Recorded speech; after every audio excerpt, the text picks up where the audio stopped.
Okay, Johnny, you got that. He got that. Yeah.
Welcome.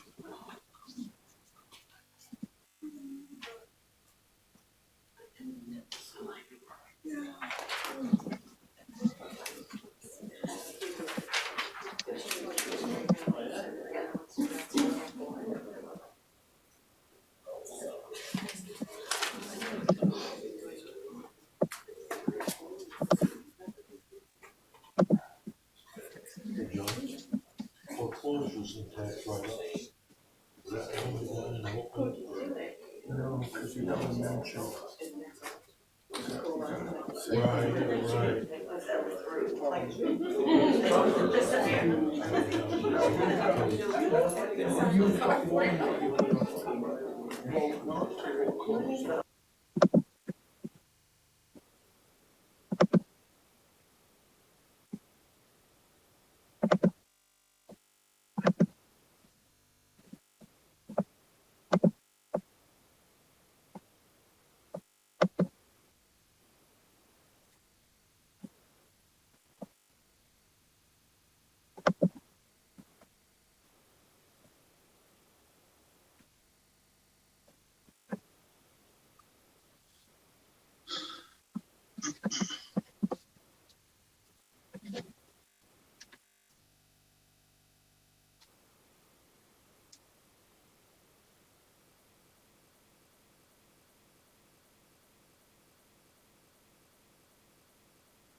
You have to check with Brenda, I don't have access to it.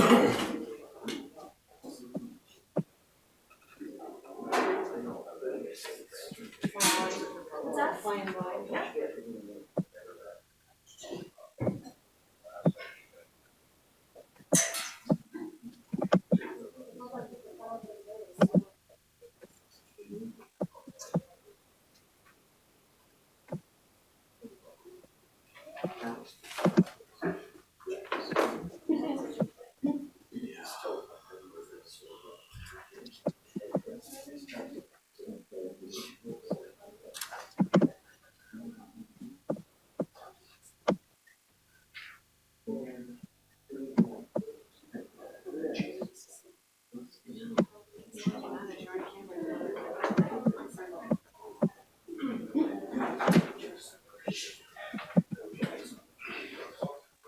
Busy?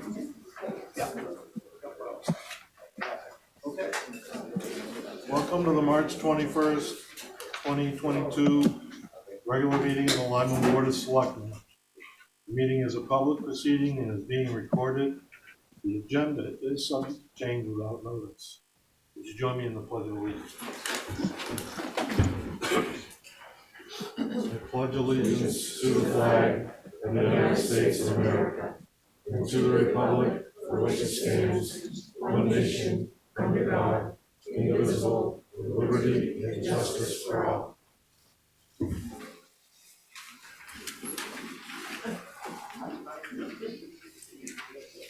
Okay, under the special offers and presentations, we have the Charter Commission preliminary review. Alright, you want to follow or okay. Just Make sure. Okay, so the Charter Commission, majority of our committees here tonight, I'm gonna go ahead, we had sent along our preliminary report and along with the two attachments, last week, update.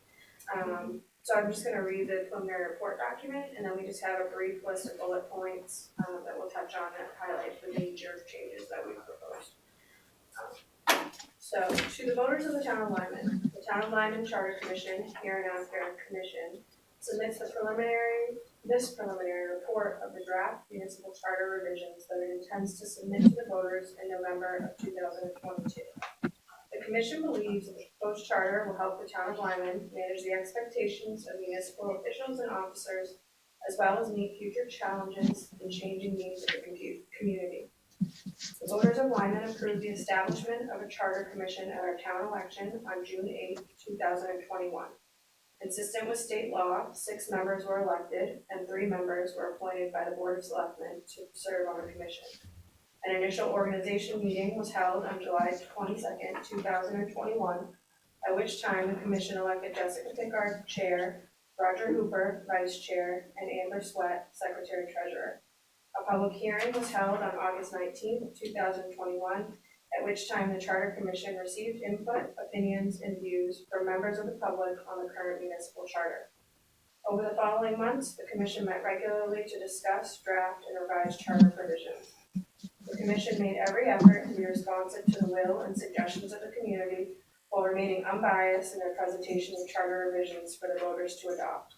Some highlights of the commission's work include drafting 2 proposals, one with a town manager and one without a town manager. Public outreach for the public hearing, commission members handing out flyers at the transfer station and postings online. Sending a memo soliciting feedback from all elected officials, employees, boards, and commissions. Setting up a charter commission page on the town website. Setting up a specific email address for the charter commission to solicit feedback from the public. Interviewing municipal employees that have experience in towns both with and without town managers and discussing key differences. Broadcasting and recording all charter commission meetings on the town's YouTube page for full transparency. Incorporating an electronic meeting policy to allow members and public participation via Zoom for added convenience, and reviewing existing charters from other towns. The objective of the commission was to look at many possible ideas and use them as a basis for developing the best working charter for the town. The commission wanted to craft a document that would provide needed guidance and direction to municipal officers, officials, and the general public while being flexible and capable of adapting to changing needs as Lyman grows and evolves. The commission plans to consider all comments and deliver a final report and proposed charter revisions no later than June 8, 2022 for the consideration of registered voters at the November 8, 2022 gubernatorial election.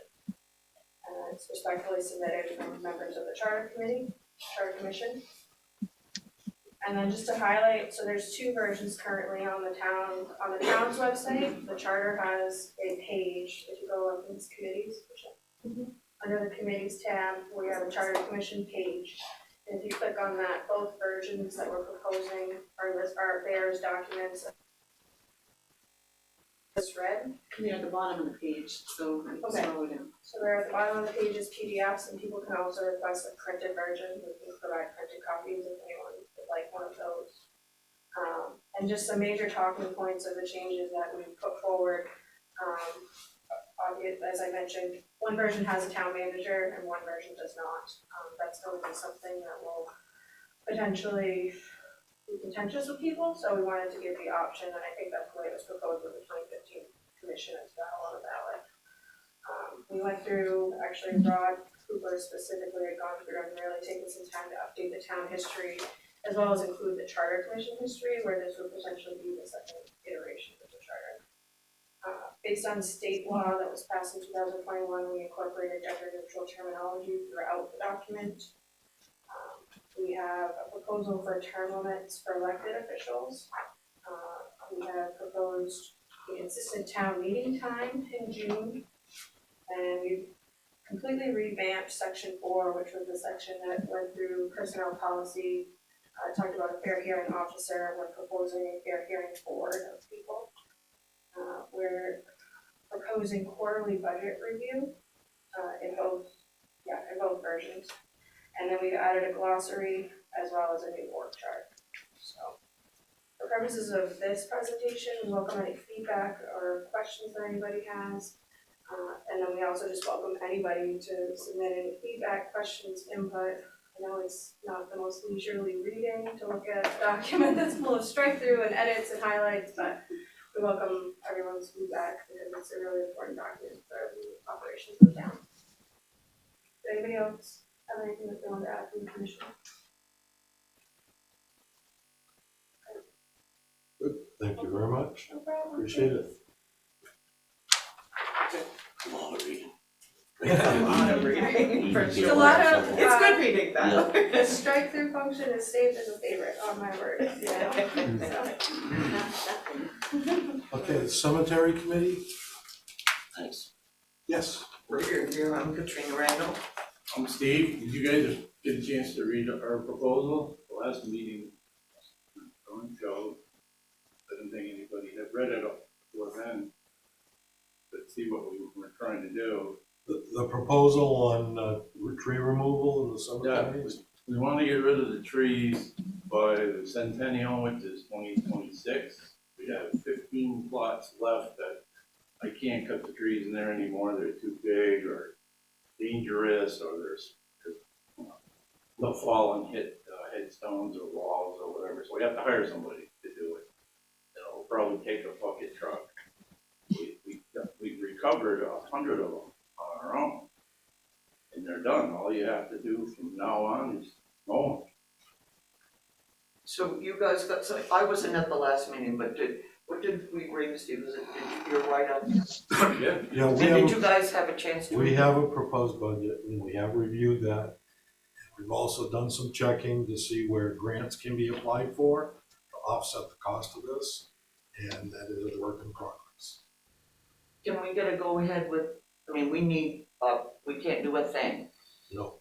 Okay. Do a thing. If we have a situation where, because this is what happens, we show up at a cemetery we haven't seen since last fall and find a tree has taken it out, are we able to ask that we hire somebody to come and deal with that?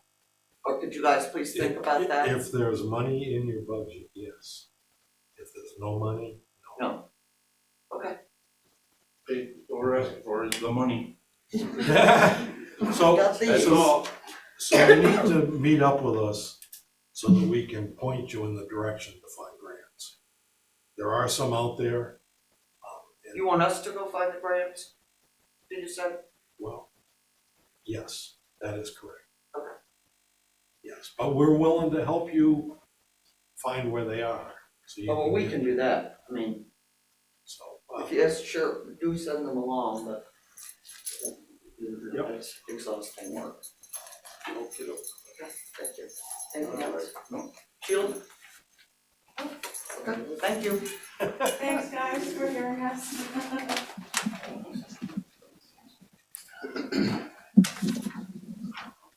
all right, so we need to open the bids for the transfer station and the sign enclosure. You're gonna do the 5 knots for people.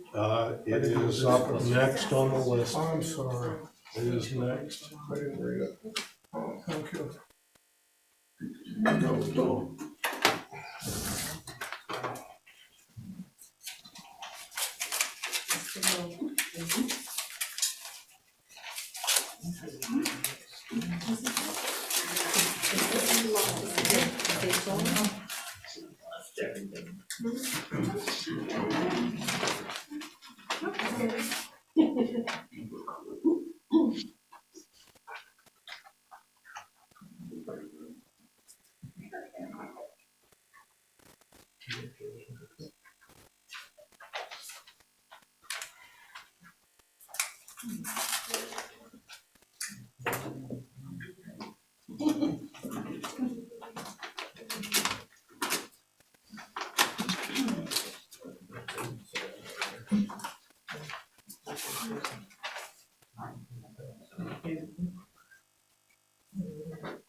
Okay, I'll go first and read this one.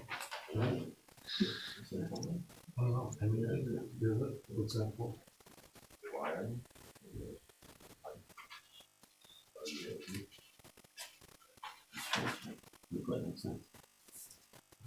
Yeah, same one I do.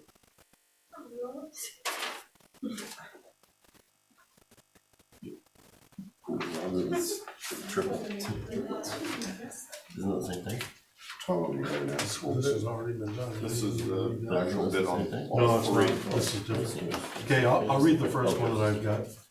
Okay, Okay, this is for the transfer station for the new lighting and electrical wiring.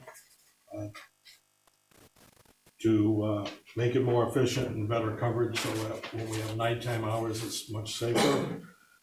So he has it listed out fairly well. The total amount is $24,680. who is it? It is MED Inc. out of Gorham, Maine.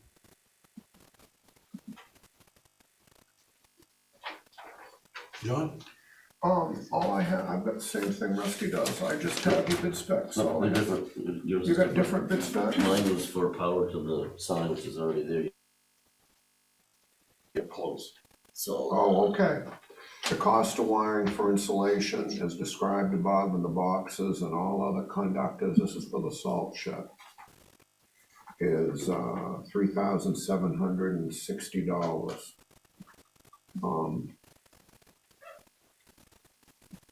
And this is MED Incorporated. I see what they did. So this is just facilitate the installation of Cat 6, how do I say this? A13? It's network cable. Network cable at the transfer station and salt shed. Each Cat 6 cable shall be home runs from the main building. Cables will be aerial rated with messenger cabling when needed. Cat 6 internet cabling should be aerial rated as well as underground rated. Where cabling is below grade or run along salt shed building, it will be installed in conduit. Digging for below grade shall be done by others. So this isn't well, wait a minute. This is the cost for wiring for installation as described, and the boxes and other conductors, conduit materials, labor shall be $3,760.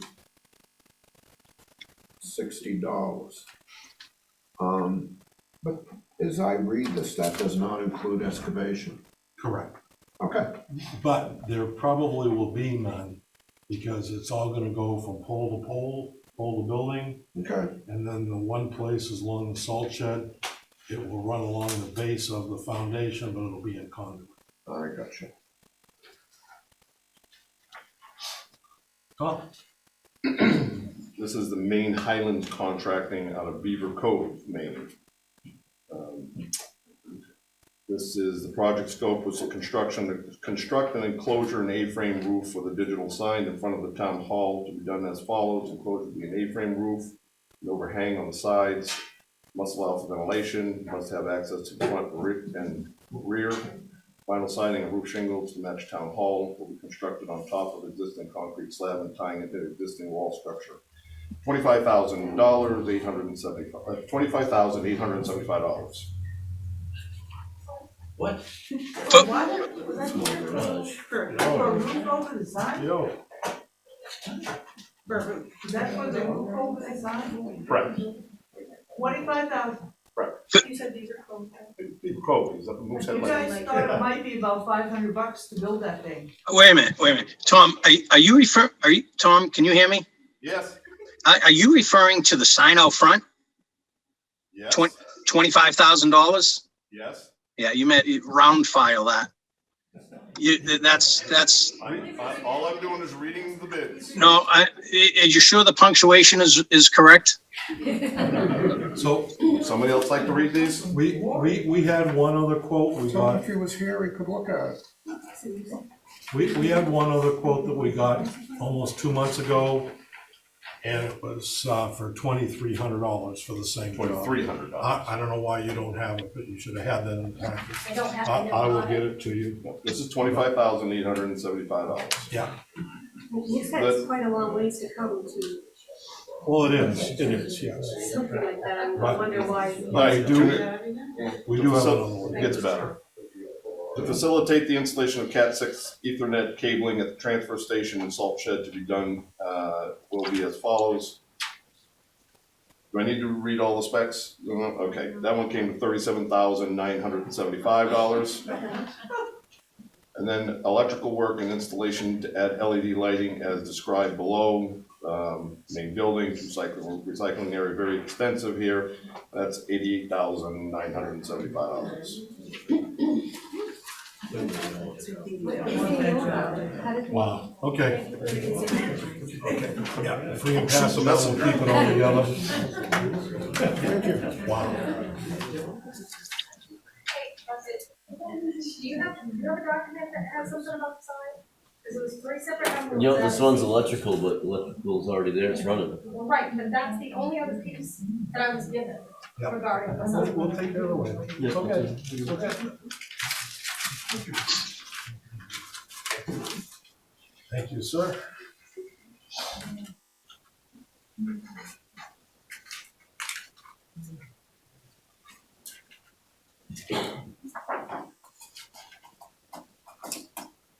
Okay, the next section is our public input, where people can have 5 minutes to relay to all of us what they would like to provide.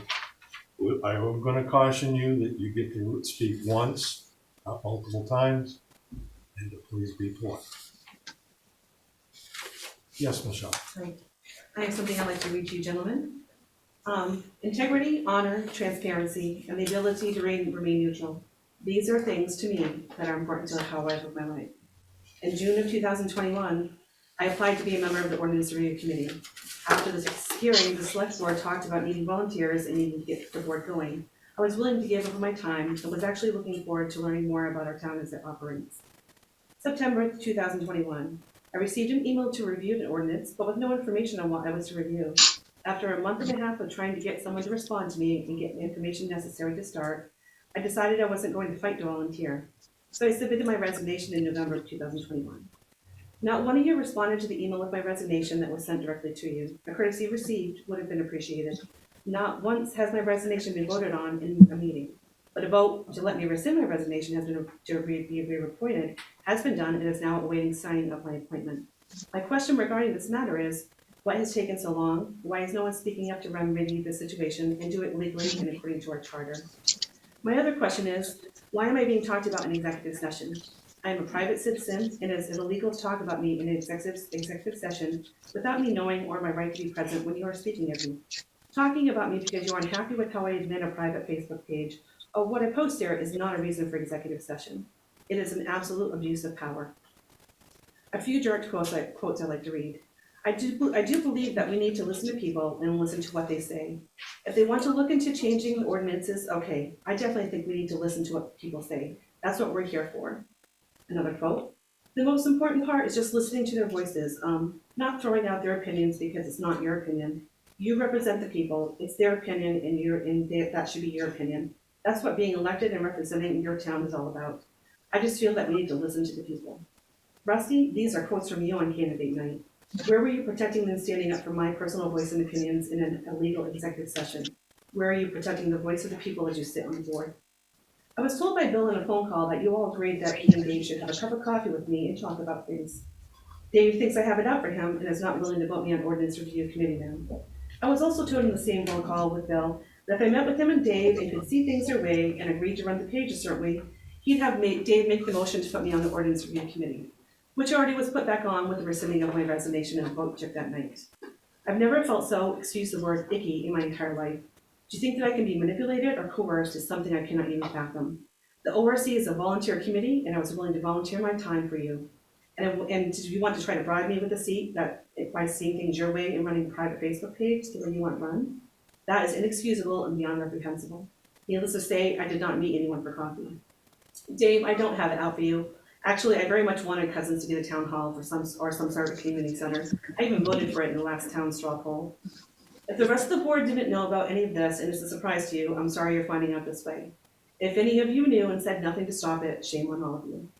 You're servants of the people. How are you serving the people of this town? With integrity, honor, transparency, willingness to listen to others and not judge them? You feel you have the right to judge them by Facebook post? What's next? Religion? Orientation? Where do you draw the line?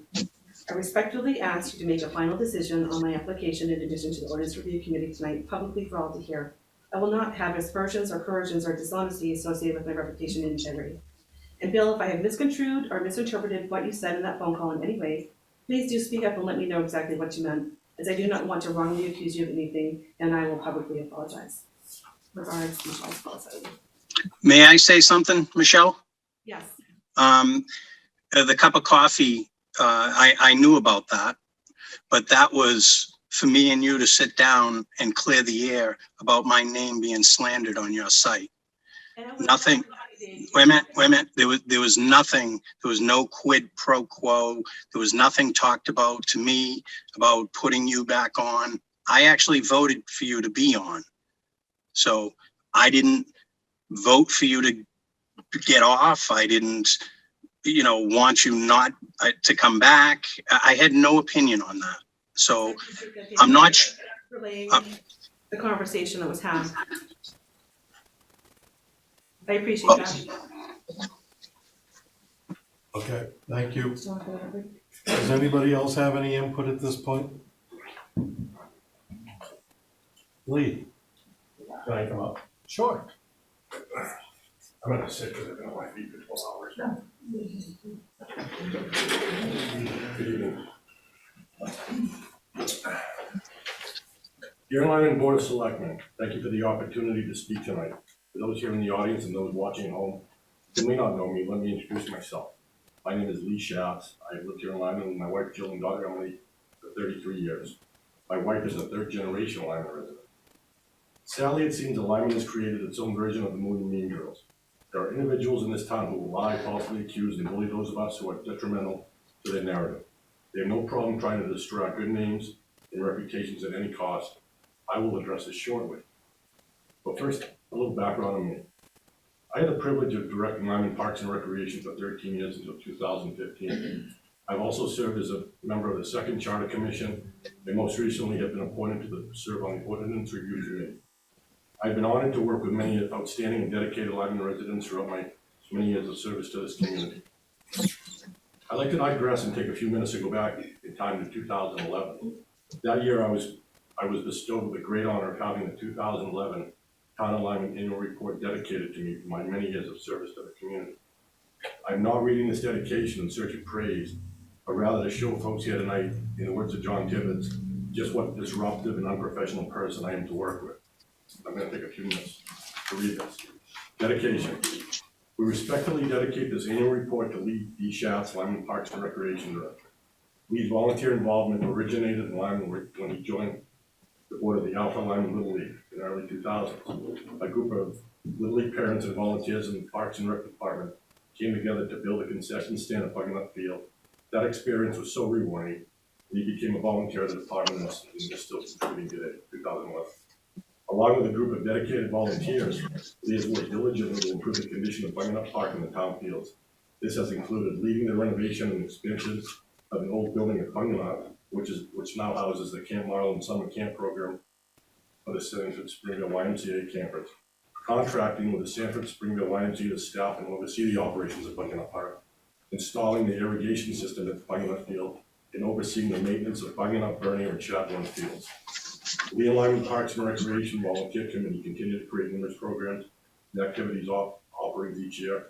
These offerings provide entertainment to residents of Lyman, employment opportunities through the Sanford Springville YMCA positions at Buckingham Park, and other community service opportunities to Massapequa high school students. I won't tell you about the hundreds of programs. In closing, it says, thank you, Lee Schatz, Lyman Parks and Recreation Director, for your many years of dedication to the town of Lyman.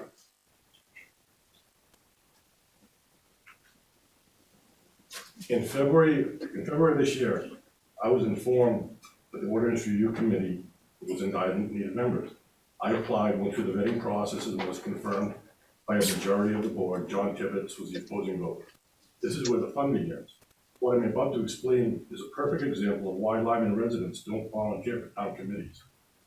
At the March 7th Selectmen meeting, Selectman John Tibbetts, I might add out of the blue, attempted to assassinate my good name and character by accusing me of being disruptive and unprofessional without any proof, justification, or provocation, all because he didn't get his way regarding the Ordinance Review Committee appointee vote.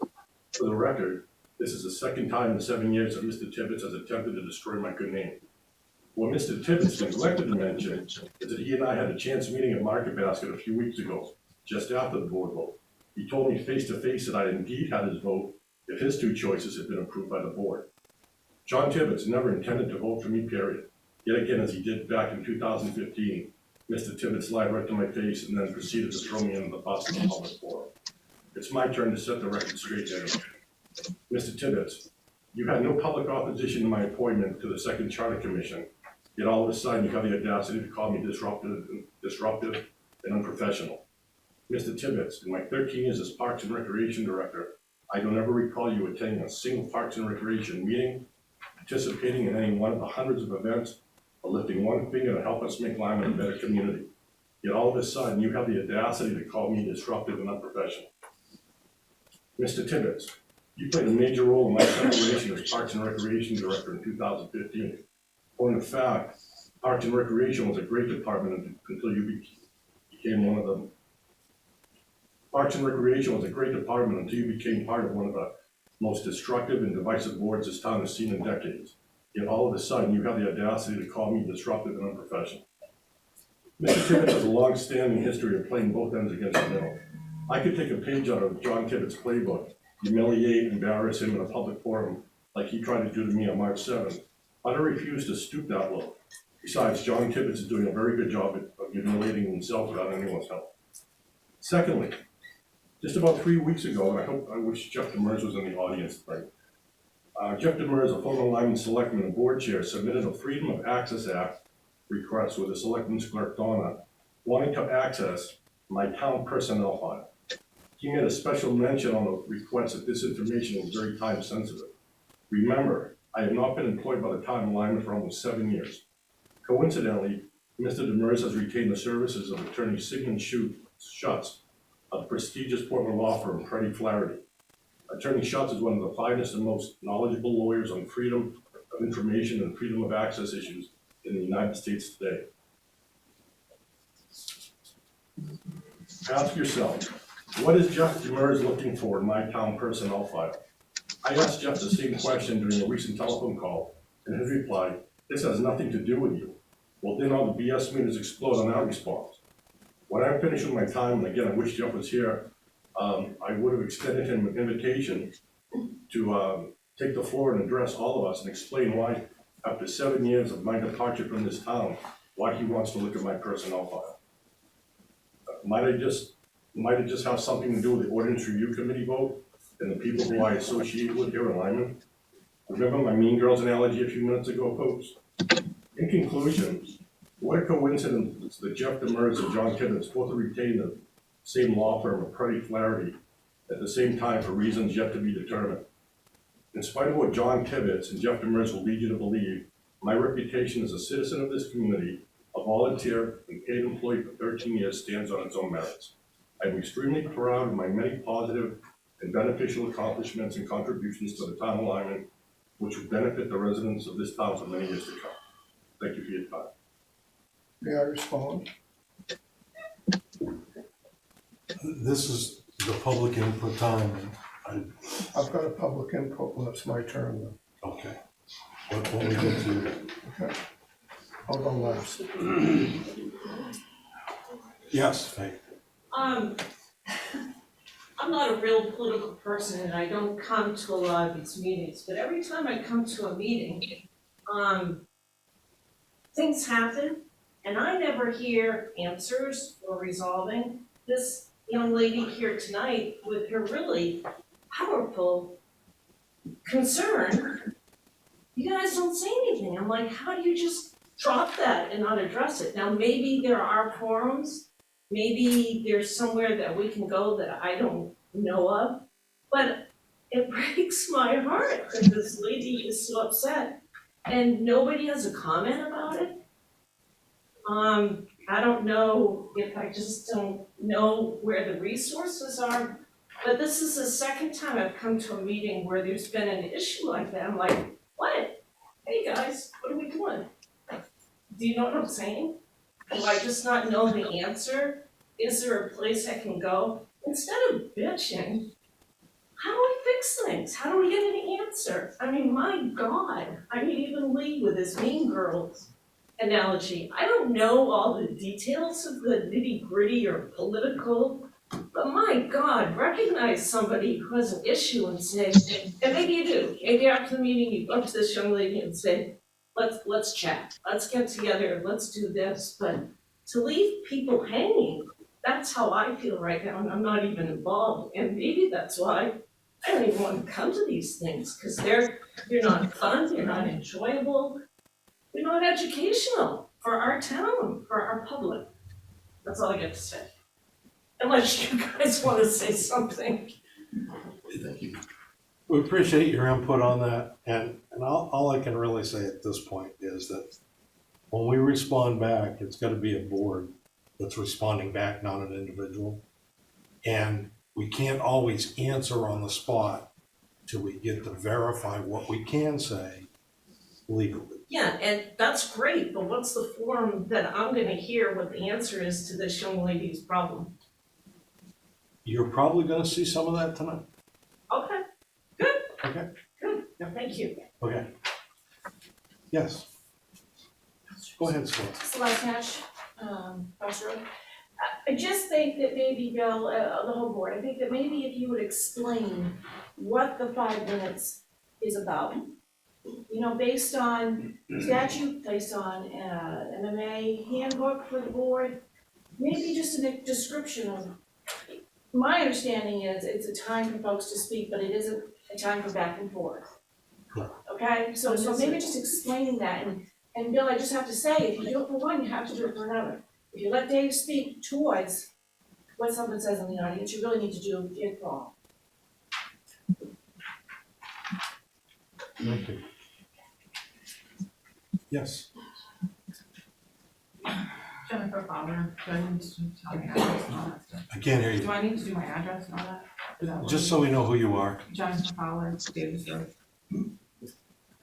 When I was approached to join the ordinance review committee, I was a bit hesitant, but after a brief explanation of what it entailed, I thought it would be interesting and a good way for me to get involved in the town I specifically chose to live in, and members were desperately needed. After what I thought to be a successful interview and a recommendation by the review committee, I was surprised to learn, excuse me, I was rejected by the select board based on a singled out of context comment made on a lengthy thread on a private Facebook page. I've passed through Lyman for more than 10 years, traveling to and from work, and when we were in the market to purchase a new home, our target areas were Lyman and Dayton. We wanted a small town with limited services in a country setting. We also wanted a small government body and was happy we hadn't heard any negative comments about the town hall employees. I lived and served as a firefighter EMT in 2 different towns that the select boards are a complete disaster and have taken it even more so now to the next level to not only overreach in their decisions, but to alienate the very people they serve with their condescending attitudes and good old boys club. The drama has gone so far as people have been arrested or escorted off properties, both private and town. I didn't want that to be a town that I lived in. Fortunately, Lyman hasn't gotten that far, to my knowledge, but it's disappointing to see some questionable behaviors here as well. My hope is that each of you do the right thing for the town and its residents in all aspects of your service to the town, and to put your personal endeavors and opinions aside. Thank you. Thank you. Yes, Hi, Mike Rancourt, I live on Murphy's Way. I actually, ironically got to talk about this because I just came here tonight to the meeting to indicate that I had submitted an application for the ordinance review committee, but I never heard back. I know it made, I mean, I didn't get a bounce back on email, so I submitted it by email, but I was just trying to come tonight and find out if there was a reason for that, or, you know, normally you get an acknowledgement that, you know, you've received it and thank you, or no, you know, either too late or whatever, but I just, like I said, just wanted to indicate that I had submitted an application, and I just didn't have anything. Thank you. you will hear something back by tomorrow. Oh, there you go. Oh, that's right, meeting then. Okay. Yes, Too bad we couldn't speak more than once, I'm sorry. Just gonna leave it there. go ahead, Bob. Bob St. George. We have 2 board members that are now overseers of human resources and personnel on Rusty. I have a question for you, Lou. I'm of the understanding that a short while back, you went through the town vault looking at records in regards to employees. My question to you is, there were 2 sexual allegations, sexual harassment complaints filed to the board of selectmen from the former treasurer, Lisa Vargas, involving former selectman Dulong, and Patty, involving, she sat right here and read her complaint with Mr. Tibbetts. Are those records, are those complaints in the town vault, in their files? What's the question? Neither one was sexual harassment. I don't know about that. I don't think I would say that. Not without Sexual comments being made to them, the women were very upset and it was way out of line. So those should be in the file, in the vault, as part of the town record. And I'm asking if they're there or not. Without specifically looking for that information, I can't tell you it's there. All right. When I'm requested to go in and look at something, I go specifically for that. We go through that, we have multiple people watching as we go through that file. Yeah, It's- they should be. But I go in for that, that's it, we come back out, we haven't gone through All right. everybody's files. So, And for the record, I did not go in and look at these All right. files. That was Rusty, he was able to do it. So can we get an answer to that? so we couldn't confirm that because it's confidential. No, I'm not asking what was So in the if complaint, I'm there- asking if the complaint is in the file. If there is a result report, we can make that available. But anything else, we can't talk about. You can answer the question as to whether those documents are in the vault. Yes, you can. Nobody's asking any specifics of what was said, just whether they're there. All right. I will, again, request that information down the road before I pursue it further. I wasn't here at the last selectmen's meeting, but I did watch it on YouTube. And in my opinion, Mr. Tibbetts has become a cancer to that board and to this town. For the way that he accused individually, each one of you, of some form of corruption or collusion. And he stood here the other night at a public meeting saying he was not gonna support Dave Al's project, but we better keep our eye on the rest of you. That can't be allowed to happen. I'm sorry. He has taken this way out of whack. Then there was an individual in the crowd saying that you were all equal. And what authority do you have to censor him? And you are not equal when he pulls the actions that he's pulled in regards to the complaints that have been filed. And you have all the authority under Robert's Rules of Order or parliamentary procedure to censor that individual. That's where you get your authority from. It's not in any state statute, it's not in any law, but it is there. And you're allowing it to get out of hand again, and it needs to be dealt with. So it's not good for the town. Thank you. Anybody else? I'd like 5 minutes. Oh, you wanted to be at the end, so I'm waiting Okay. to make Can I sure. just say something? I'm Jackie Raincourt. I just wanted to say that I've been watching all this happen, so it's kind of sad, really. But, mentioning to, Mr. St. Andrew's comment, people have a public ability to talk about what they feel. And I think John Tibbetts, Mr. St. Ange, everybody does. So when you're sitting in this audience, you can say what you want to say, because that's your opportunity, like I am right now. But we have to remember, we're people, right? We're talking about people, we're talking about their personal lives, we're talking about their public lives. Like, as a town, we're never gonna get along if we don't think about people as people. And it might upset people, like what you do or what you do, but in the public, everyone has their opinion of what's in their heart, what they believe, and what they stand for. And I think we need to respect that, all of us. But as long as we're being respectful to each other, we should be allowed to talk. Thank you. Thank you. Does anybody else have something they want to add? Okay, John. Thank you. I believe board members exhibited bias by approving the only applicant who had expressed unwavering favor for all of Dave Al's projects, which he vehemently defends. I believe board members, David Al's, Bill Single, and Rusty Blackington exhibited conflict of interest by not disclosing their financial interest as contractors doing business in town. Because their firms are governed by the ordinances of the committee they would be clarifying or creating, they are required to disclose that financial interest and abstain for voting.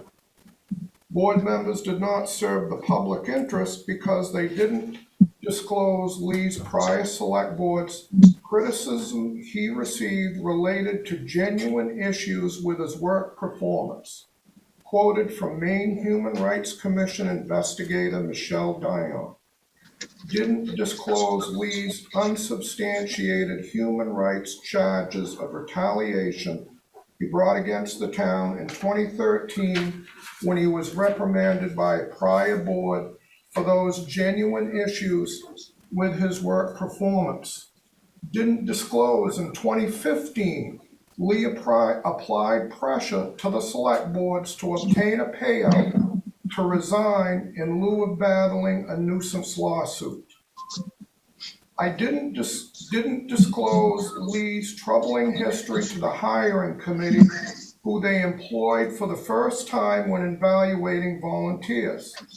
Since they don't talk to me, I can only conclude this was done to receive a positive recommendation for Lee and give the impression that their vote was above board.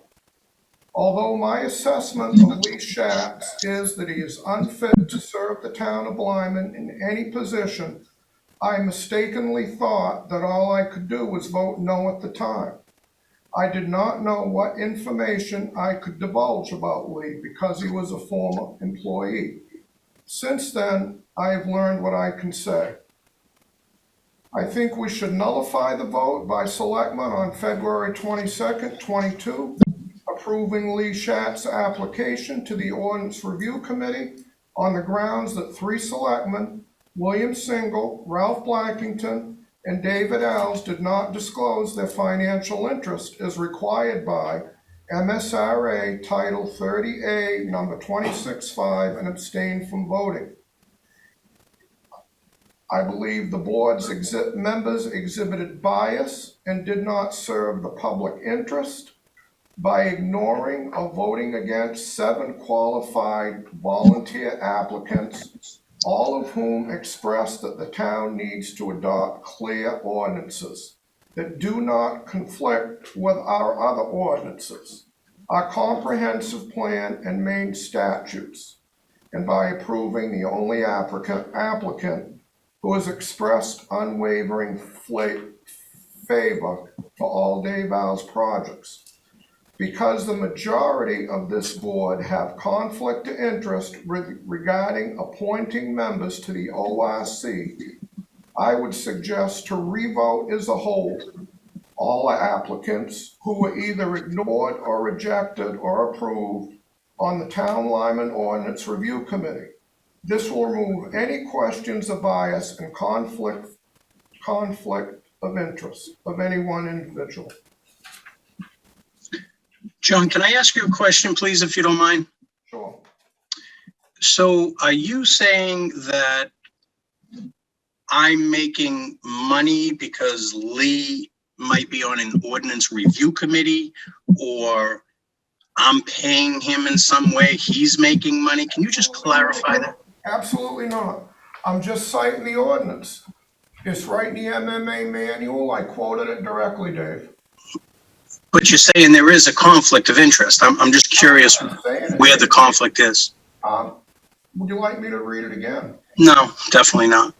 Okay. I didn't bring you anything that I didn't look up.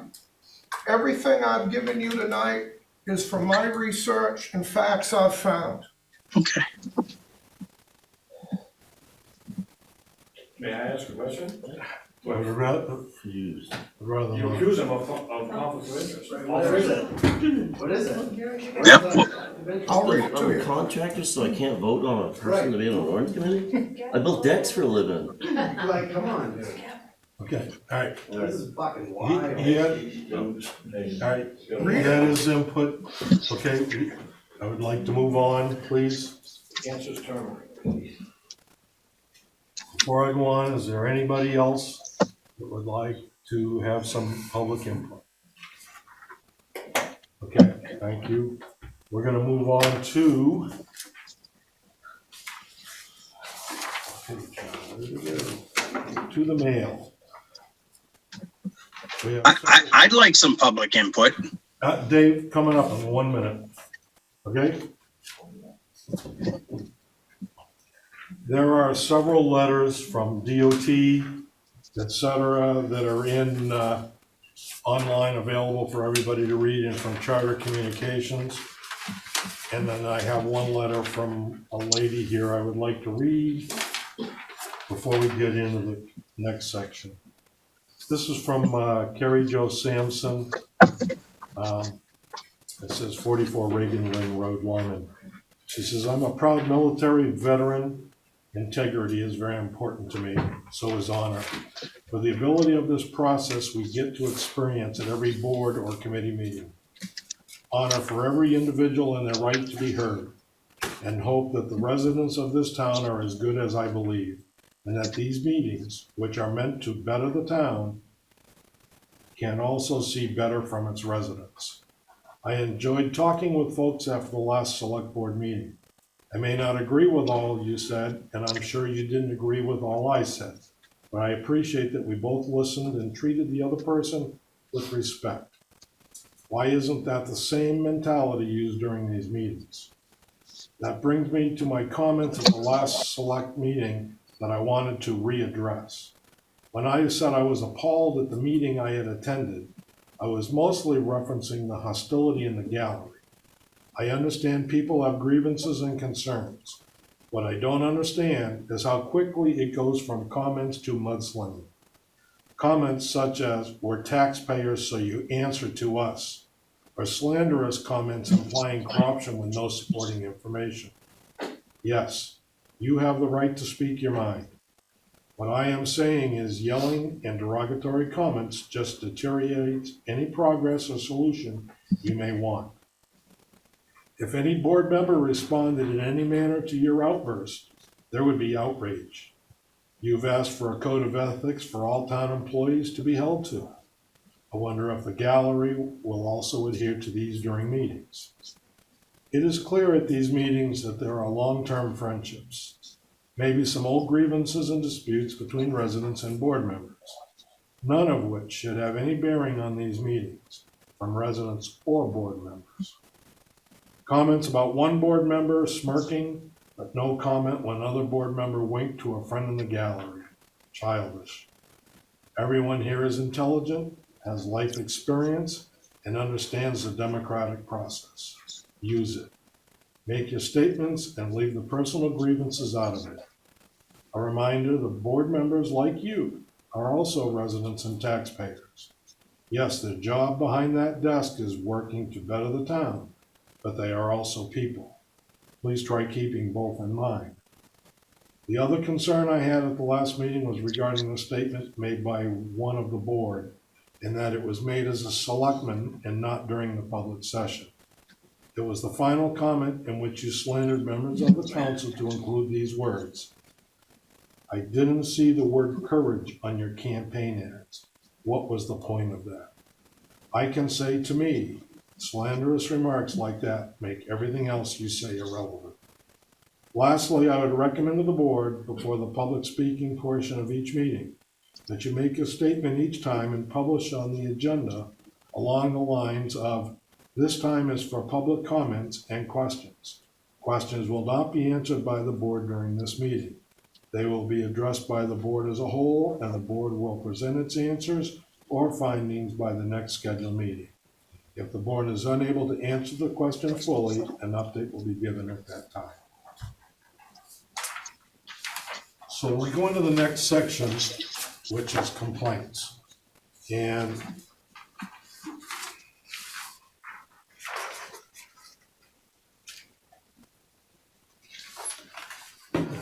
Who wrote that? Kelly Jo Sampson. Okay. So, John. Yes, she was here last week. John Tibbetts, your accusations deserve a response from the board. Would anybody like to respond to that? I do. Okay, Dave. I do. At its worst, that is corrupt to me. Louder. Can't hardly hear you, Dave. I ran for selectman because town hall. Brandon. We lost him. He's still on, he's gonna speak up. Dave, can you hear us? Yep. Okay. Get closer to your mic. Speak loudly, please. Okay. The board was falsely accused of corruption and cover-up by John Tibbetts. I personally would like to know the details to that statement. In my opinion, John puts out these outrageous charges, again, like he did tonight, just to start a narrative around town. This deception is to destroy this board and any individual that he does not like.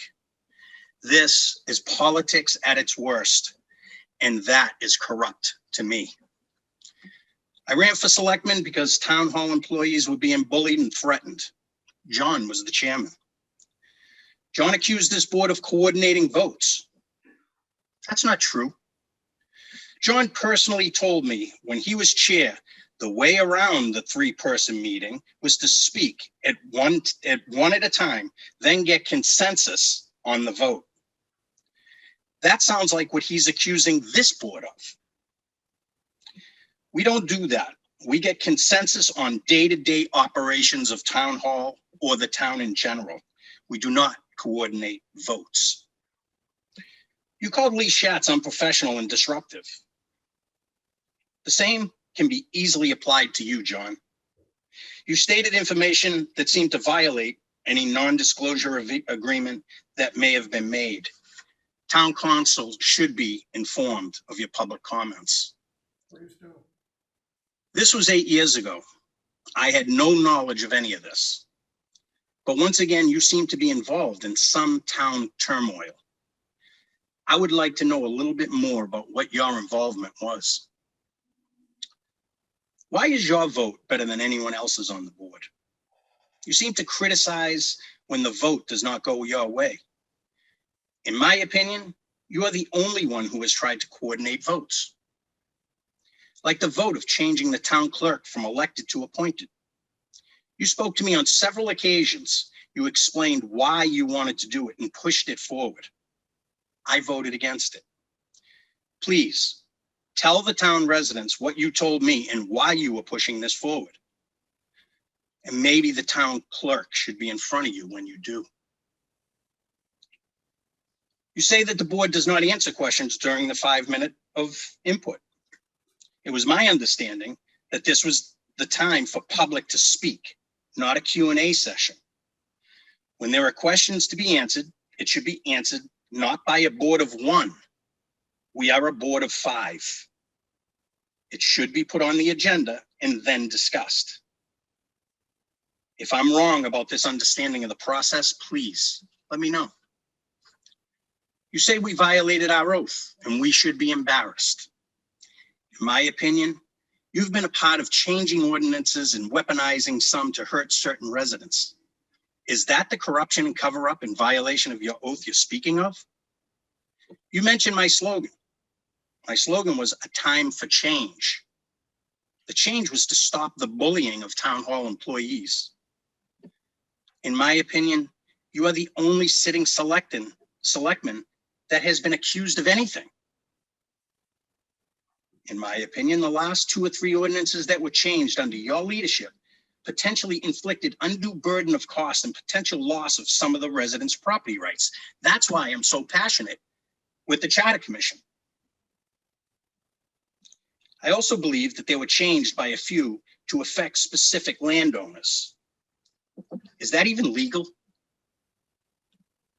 Ordinances were drafted and pushed by only a few people, but that change most likely did not affect their property. Did it affect yours, John? John Tibbetts was in leadership during these times.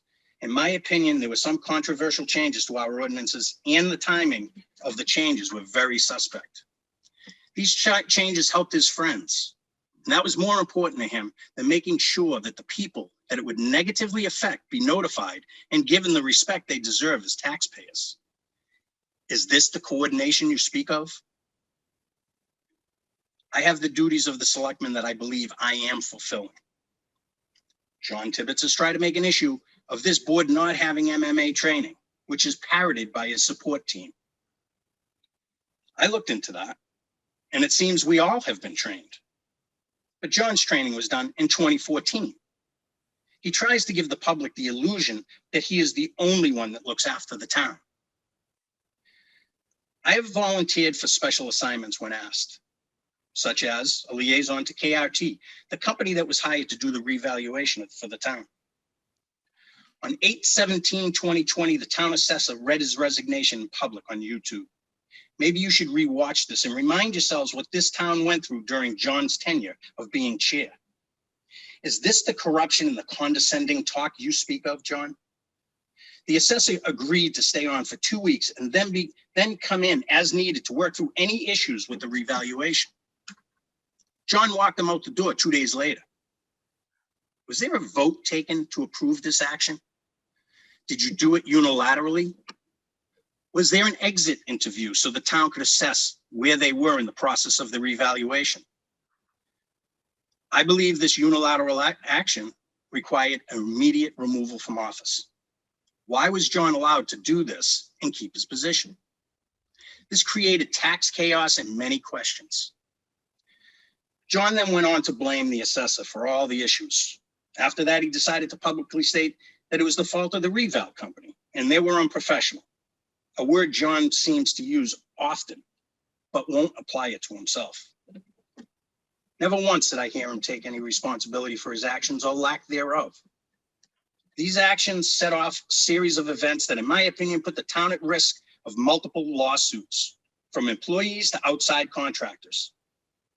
And here he seems to be doing it again by possibly violating his non-disclosure.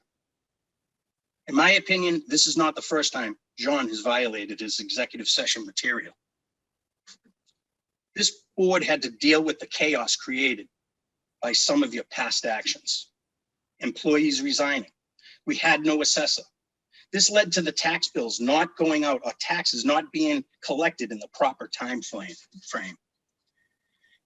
The arrogance of you and the past board members spreading false allegations around town, stating it was the actions of this board that led to the chaos of town hall. That was not true. In my opinion, John Tibbetts from the beginning has acted against this board for selfish political gain. You have used your experience of 8 years to purposely create the illusion of chaos. You watched and documented any mistakes only to hurt the members of this board. You would sit quiet if a motion or vote was not done correctly, only to use it later as a means of discussion to undermine, ridicule, and accuse this board of wrongdoing. On occasions, you would vote for items, but not sign the paperwork. Is that what you meant by plausible deniability? In my opinion, John is not telling the truth, but makes up his own set of facts, so it will undermine the confidence of this board. Is that what he meant when he said he would do what he had to do to get his buddy back in town hall? John wanted to give me a key to town hall when I first started. He said, we go in at night and do our research. Why would I need to go in at night and do research? To this day, I do not have a key to town hall. This was one of the reasons why I made the motion to take all the keys from the selectmen and to change all the locks at town hall. Does this sound corrupt? Is this his transparency? Is everyone in town okay with the selectmen researching their files at night? John claims this board is not transparent. This board voted to implement Zoom and YouTube at meetings. They installed a sign out in front that has up-to-date information on it, installed a new website, installed the new iWorks program that is interactive with the residents. Do these things sound like anything but transparency?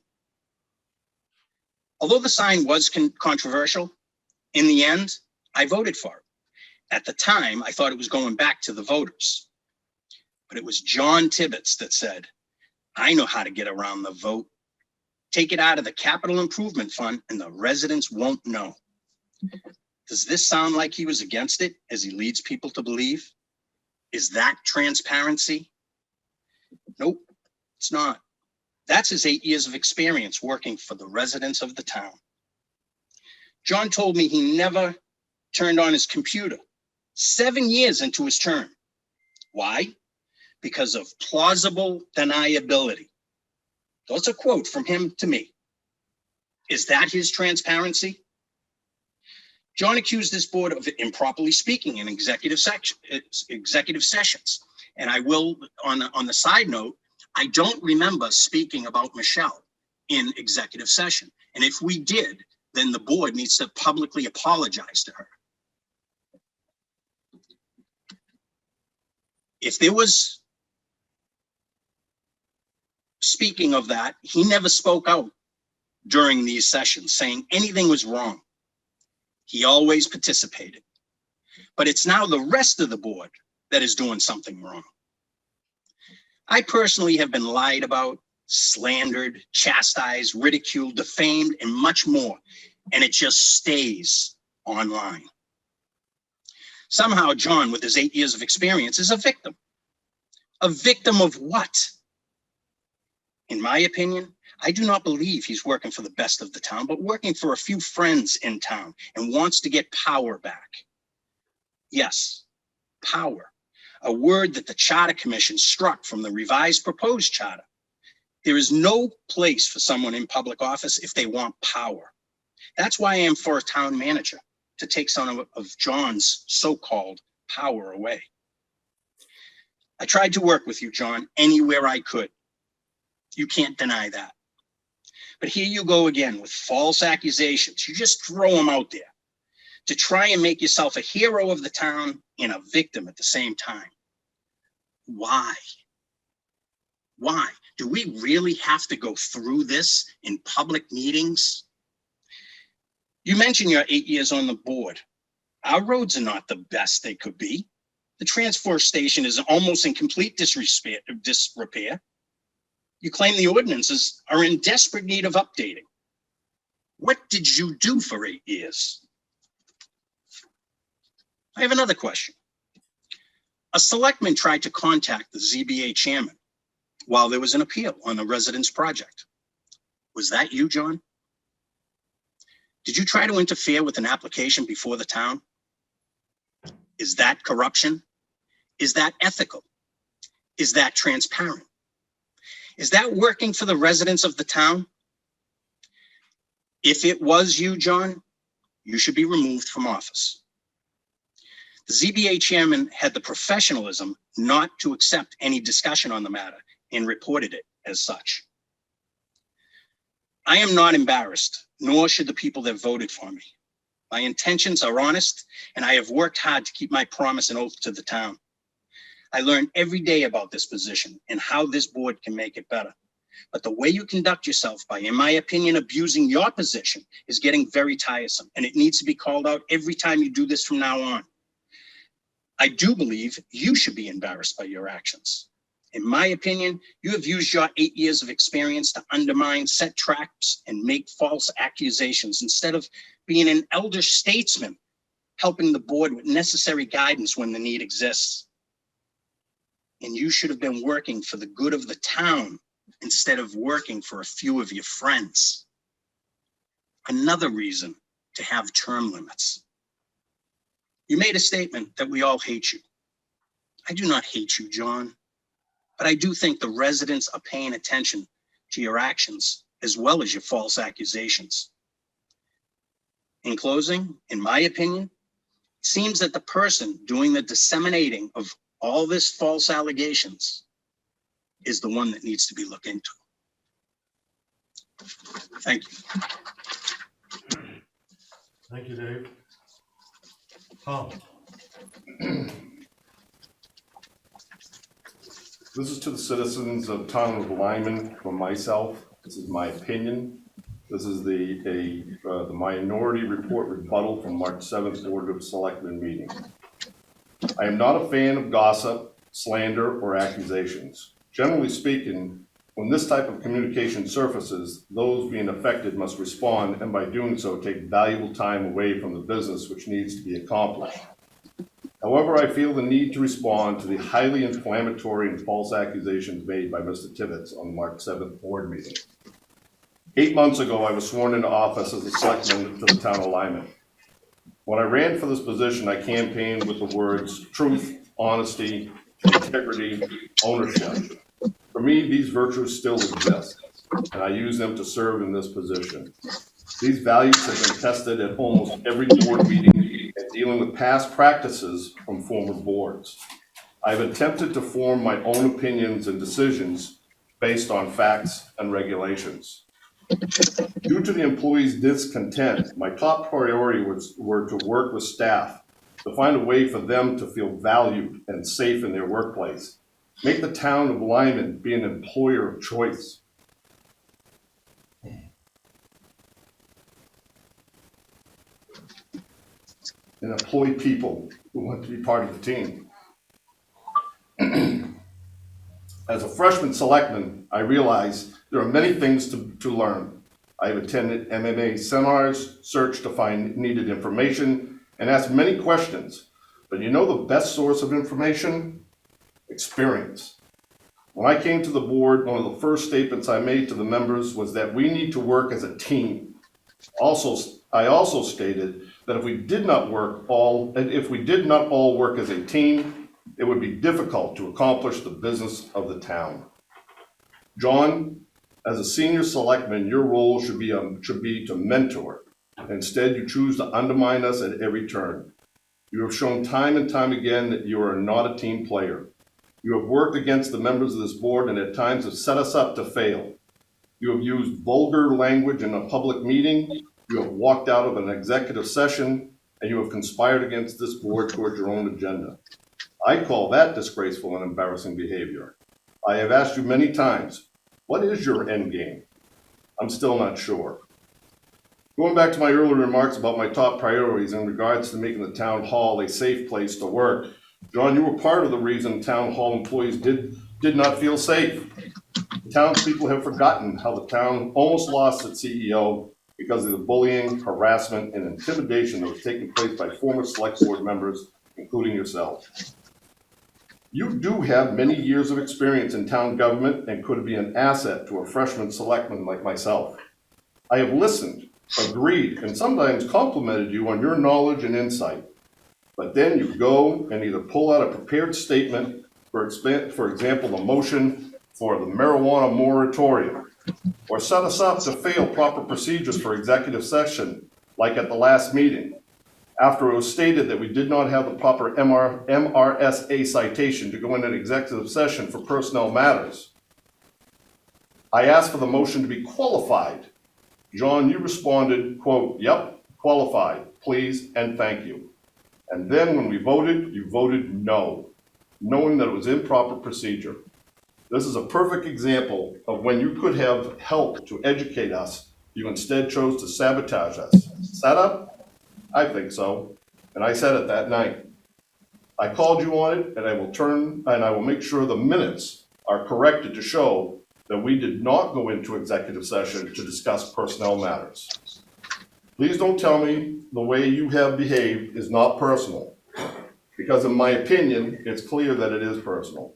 Right from the start of my candidacy, you made the statement, if Hatch is elected, I will resign. Why resign? I'm still here, and so are you. What changed your mind? I'm not going to continue to air out dirty laundry because all it does is tarnish the town's reputation. And as I stated earlier, it takes valuable time away from the business the town needs to accomplish. On a positive note, these are some of our accomplishments since the last election. Rusty and I have met with all employees in town hall to listen to their concerns and ideas. The board has hired 2 new admin assistants, one for the front office and one for the CEO.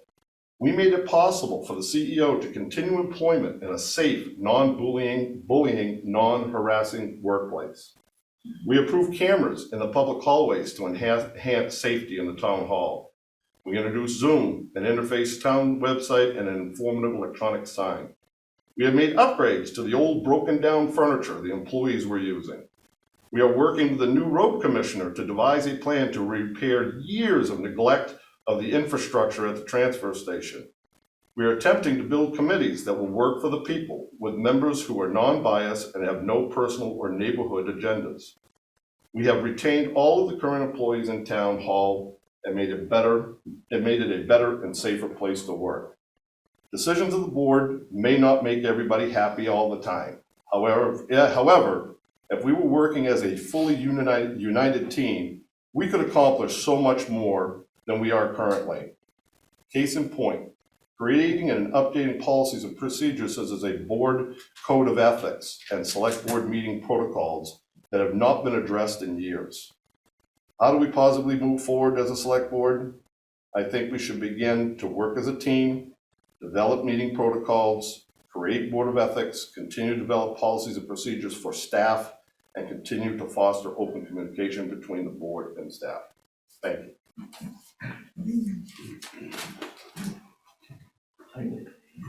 John, during your minority report, you didn't mention me much, but you said I was a dishonorable man.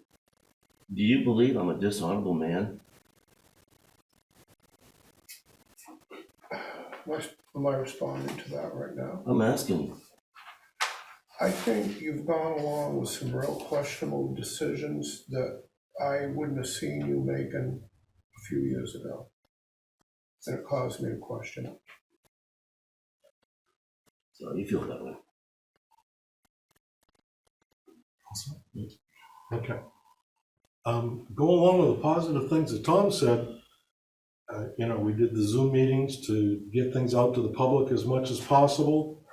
We did put the new sign out because the other one literally fell over, it rotted out. And we've been getting the message out with that. We put into place a new budget style so that we had more in-depth reporting of the budget so that we could show and the townspeople could read what is part of each line item in the budget. We also have the department heads putting their budgets together for us instead of us telling them what their budget is. We feel it's a lot better. We started at a zero base with the budgets, so that it wasn't what we had last year. We started zero and build it from there, only what's necessary. How that's gonna play out, we don't know yet. We'll know here probably in a few weeks. So we did start a new process with the hiring committee, and there has been a discussion about who is a town employee and who is not. If you talk with our insurance company, they will tell you that anyone that's on a committee in town is an employee, paid or not. So because of that, that's why we thought, geez, maybe we should run people that want to be on these committees through to get a better understanding. Now, if we gave them information beforehand, someone would say we're trying to change the outcome. And that was not the intention at all. The issue that was brought forward, I knew about it, I had totally forgotten about it. For some people, it was a big deal. For others, it was a put-up deal. So I'll leave that where it is. We also have a new committee for the Kennebunk Pond Beach that has had problems for many years, and we are now looking at those problems to see how we can work them out and mitigate the issues. So with that in mind, those are the positive things. I have a couple of comments I'd like to make so we can move on. In the summer, fall of 2020, I had several conversations with John Tibbetts, speaking to them about representing the townspeople versus a few friends, and that there was a fine line to be careful of. We had that conversation at least 3 times. He indicated that he understood. Then he spoke recently at a meeting saying that this was his personal feelings and not his position as a selectman. By stating that he was a selectman adds weight to what he is saying, intended or not. Then he makes statements about Selectman David Epps, which is a definite indication that it's not personal. This is so hypocritical. It's so obvious he is not representing the town. In the fall of 2020, after we'd had those several conversations, he spoke at a public meeting. We then spoke after that, and he realized, in my mind, he realized he was over the line. And he made a request that if we would pay him for his 2 years that he had on the board left, that he would resign immediately and we'd never see or hear from him again. I spoke with the town attorney about that, and he said we couldn't do it because it would take a town vote to pay an elected official. We had an executive session almost 2 years ago to where we are now on personnel matters regarding code enforcement. The reason I can speak about this is the code enforcement officer made this all public. So I'm only speaking about what was brought out in public. During that executive session, John Tibbetts left the meeting to go to the bathroom. After the meeting was over, while we were leaving the town hall, I happened to check Facebook. Lo and behold, already posted online was the discussion we had in executive session.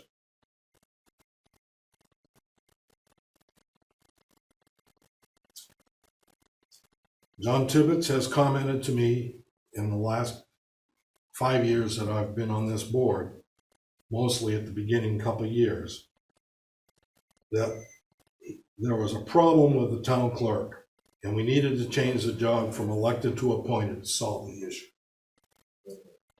I did not agree with him. I still don't agree with him. And I've made my ideas public. we had a FOIA request from Jeff Demers in regards to information contained in a personnel file.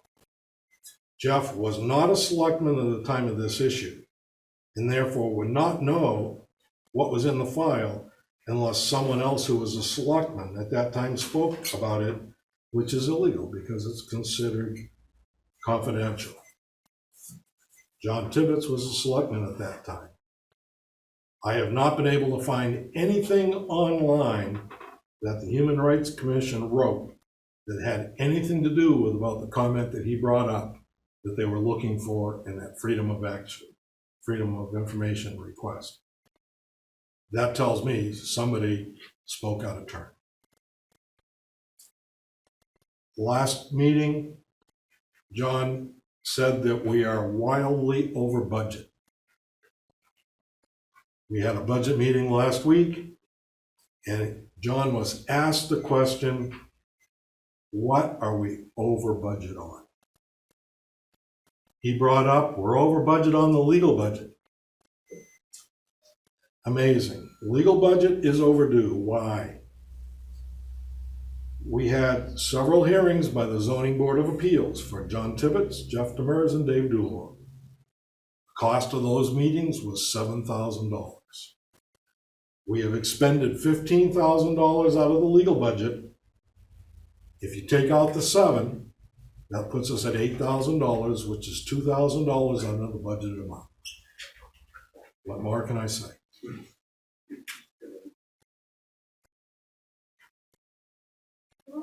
At the last meeting, I brought up a person from Lyman posting on Facebook on the Lyman Happenings page. The posting was misinformation, what we call fake news. It was part of a sentence without the end of the sentence, which totally changed the meeting. I brought that to light here at a meeting. The person that lied, still on Facebook. I am not. I got kicked off. That's wrong. I got kicked off. I am a resident of Lyman, Maine, United States of America, not Russia. Can't tolerate that kind of an action, and I will not. Thank you. So for those that asked for a response back, I hope you got your response. I'd like to move on with the meeting. It's really not a question and answer period. Yep. I know you caught on before, I just wanna say, could those letters be put online? There's a lot of information there, I think Yes. people might like to Yes. read it again.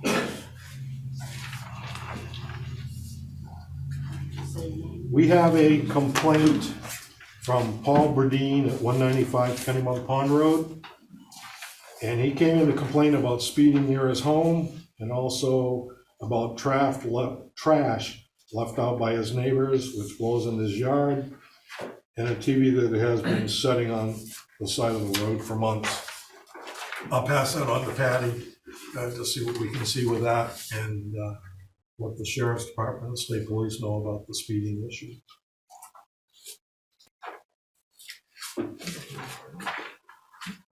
All right.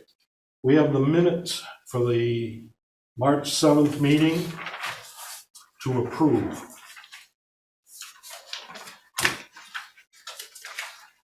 They're wrong. They're wrong. Yep. So,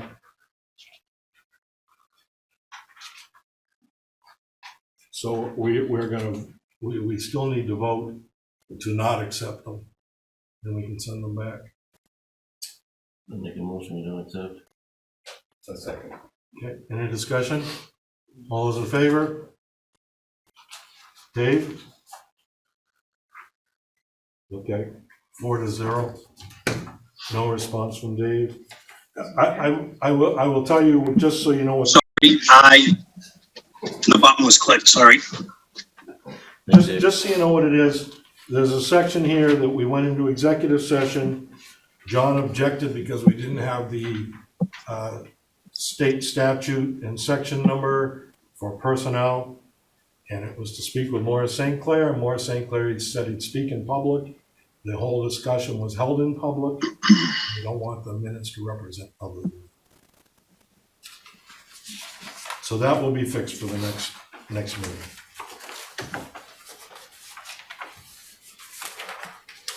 Okay. Payable warrant number 45 for 2022 in the amount of $79,483.57.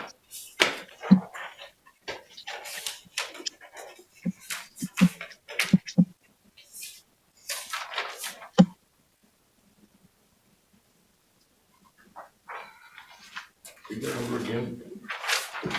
The dollar? $79,483.57. Okay. Thought I heard Yep, I something. got it right here too.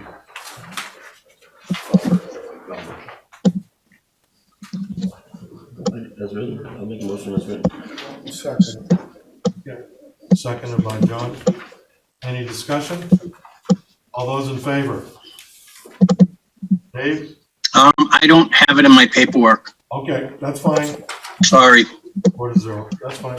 or at least I can't find it. Okay, payroll warrant number 46 in the amount of $25,328.22.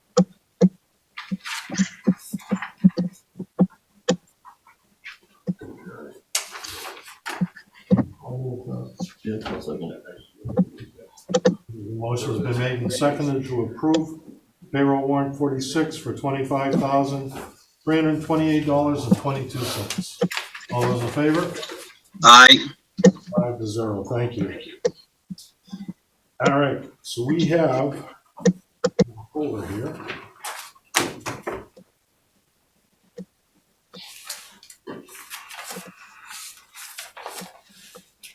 To sign the appointment of Lee Schatz to the Ordinance Review Committee. We already voted for that, so it just needs to be signed.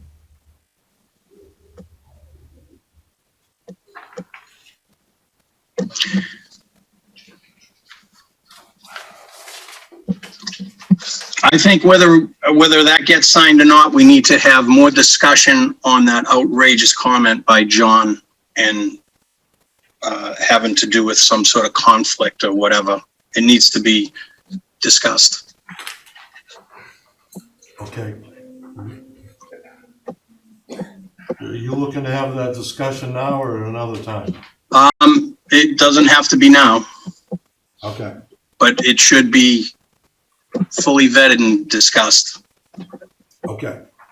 So the next order of business is to set a new date for special town meeting and sign both orders. So we ended up speaking about this to make a change from the 26th, I believe it was, to May 3rd. And the request was from the town clerk, who is going to be having surgery a few days before the 26th, and said that she could make the 3rd no problem at all, and will we consider changing it? And in our discussions, we talked about it, so I need a motion to change that date from the 26th to May 3rd. Can you explain what it's all about, Bill? Please? I'm sorry. Okay, what's that date? Can you explain what the date, what the actual voting is all about, so people understand? That's the next item we're gonna talk about there. Okay. Speaking of which, did you get that from, is that in here? Yeah. Yeah, all right. Okay, so this is to move the date from April 26th to May 3rd for the special town meeting, which is gonna be held as a vote. Just gonna come in and vote, and that will be it. So I need a motion to do that. Okay, I'll second it. okay, Tom seconded. Any discussion on that? Is there a public hearing with that also? Or is We're gonna have to set a public hearing before the vote, yes. Super. Yes. Okay, so all those in favor? Dave? Aye. Thank you. So it's 5-0. All right, so we have, these are the two orders.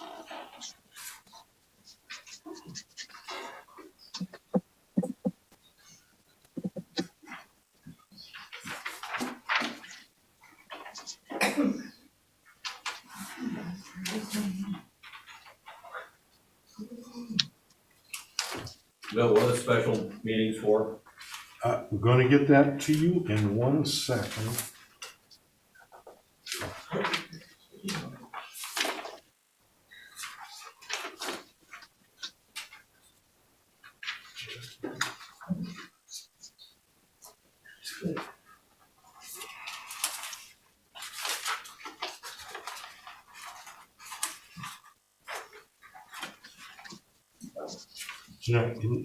I'm sorry, Donna, can you show me where that document is? There's 2 sheets of paper that were both in the green folder.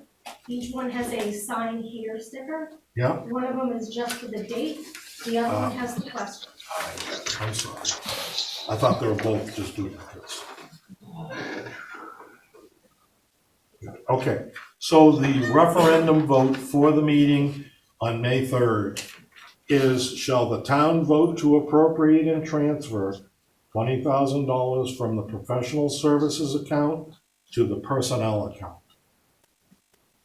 So that's something we talked about last June at town meeting, that if we hired a certified assessor as an employee, that the funds to pay that person would have to be transferred from professional services, or they're called contract services, to personnel.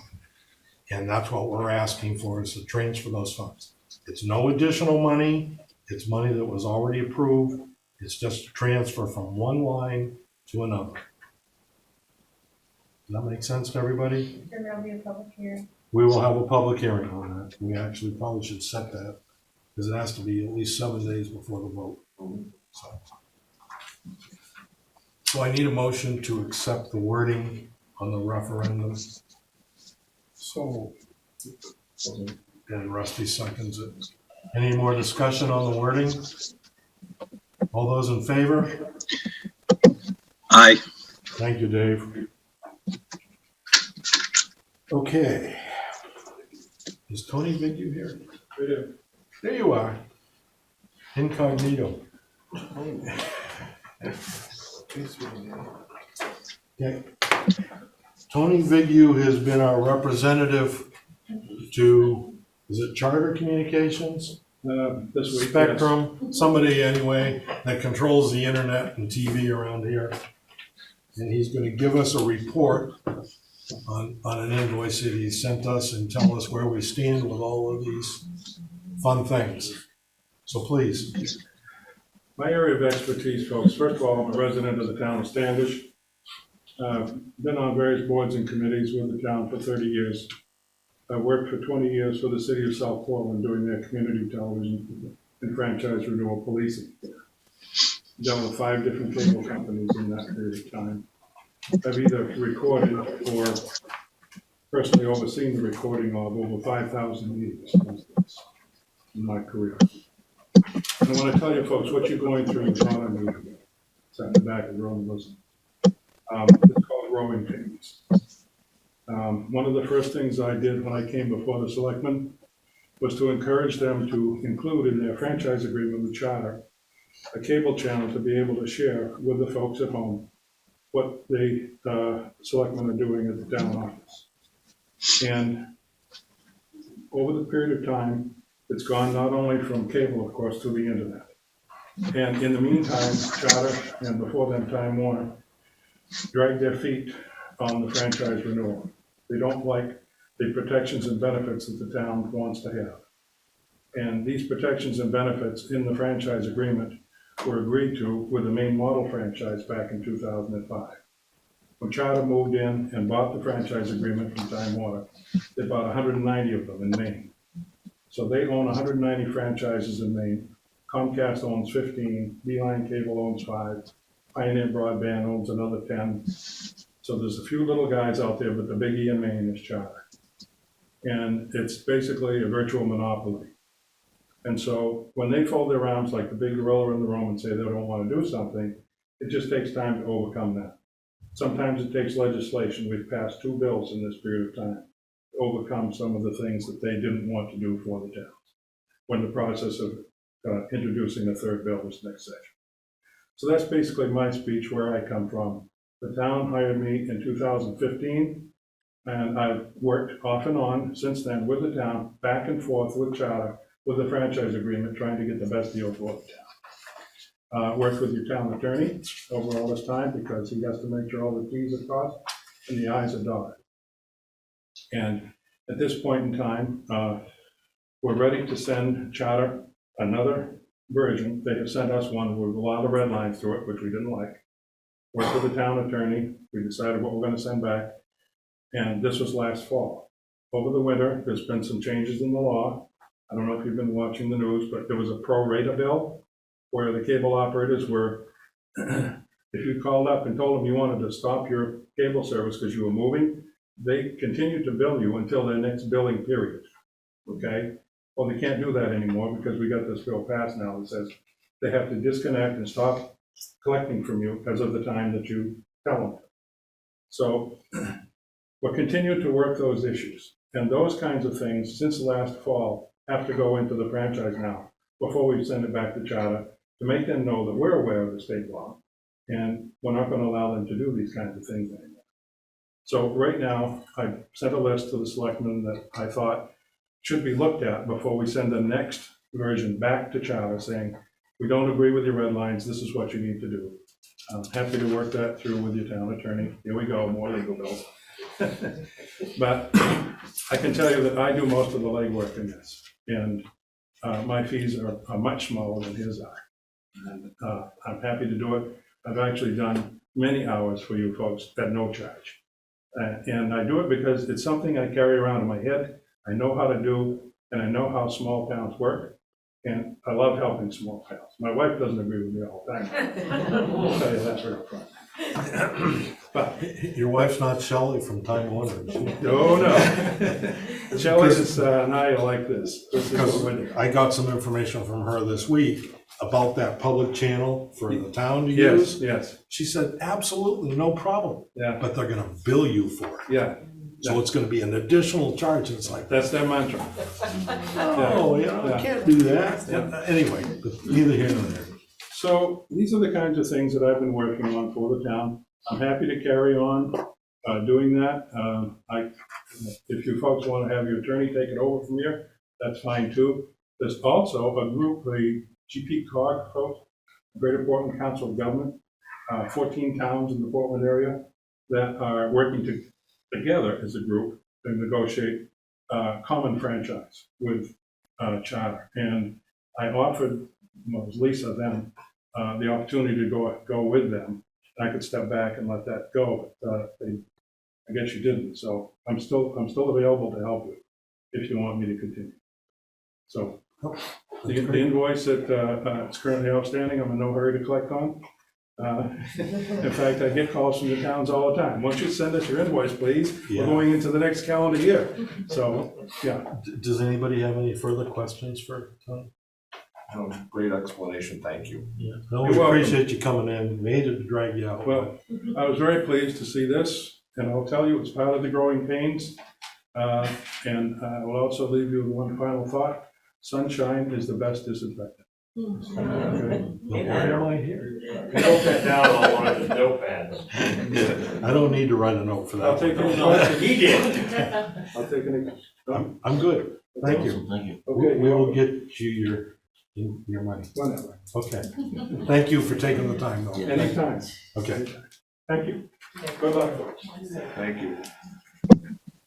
Okay, so we have, in our packets, we have the treasurer's report, where the budget is today. Parks and Recs is in the package. And I did speak with Holly from Parks and Rec. We had a question about soil and sod as part of the budget. We didn't know what it was for. And what it is where they have the skating rink, the ground is not level. So they've got it shimmed up on one end so that it works. They would like to have it through the summer if that could be regraded level. So when they put it back up next fall, that it works properly. I said that I would look into seeing what the cost would be to do that. We'll look at it with the budget. Dave's probably tapping his fingers on the table. Yeah. Yeah. Dave, are you tapping? Am I, no, I'm not I'm clicking, the computer. Aye, aye. Oh, well, yeah, we're hearing it here, that you're having a seizure. Okay. Norm DuBois here? No. No. Said he'd be here. We've been trying to get the school department, the school board representatives from the town of Lyman to come once a month. We've got 3 of them. Each one pick a month to come, give us a report, is what's going on. I can't say I was thrilled with the explanation I got about that, but all that I was told was, we can talk about some things, but others we're not allowed to talk about. And it's like, you gotta be kidding me. You're our rep and you can't talk to us? He said, yep, that is exactly what it is. So, we look forward to it next meeting for someone to be here. I got that same feedback. Yeah, yep.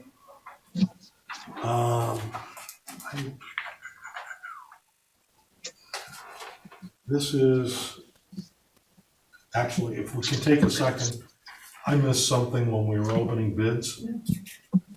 There was another one at the back of it that I did not see, for the striping.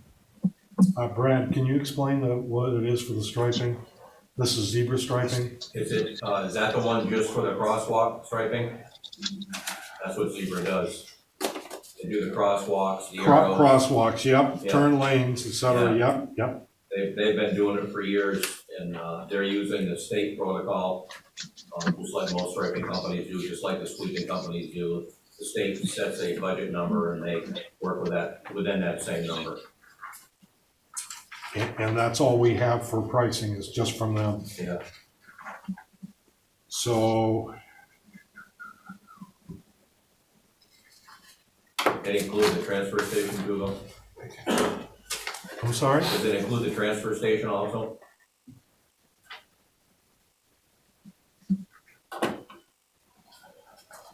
Walker room. We could have signed this one tonight. I'm sorry to interrupt you.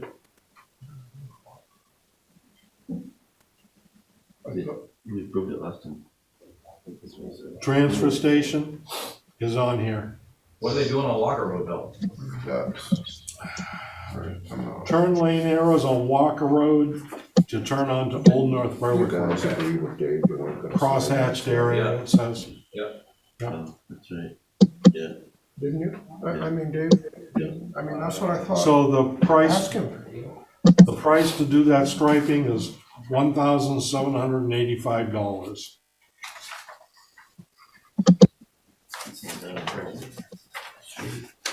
Assuming they can get the right color. Yeah, that would be nice. So I need a motion if we want to do that. So John makes a motion to accept it, Rusty seconds it. Is there any discussion more on the striping? All those in favor? Aye. Thank you, Dave. Could I ask Mr. Ells a question? In regards to? In regards to, I thought we agreed, I thought you mentioned, Dave, we weren't gonna sign Mr. Schatz's warrant tonight. No, he said we would, but he wanted to have. I said, Okay, I'm sorry. I misunderstood you. Okay. I guess I just signed this one. We're good on that. Okay, I got that. That's all right. Okay, I'm looking for the follow-up on code enforcement. She didn't give me anything. She didn't give you anything? Okay. So on 12 Basswood, I don't have anything in the packet to bring forward. I know actions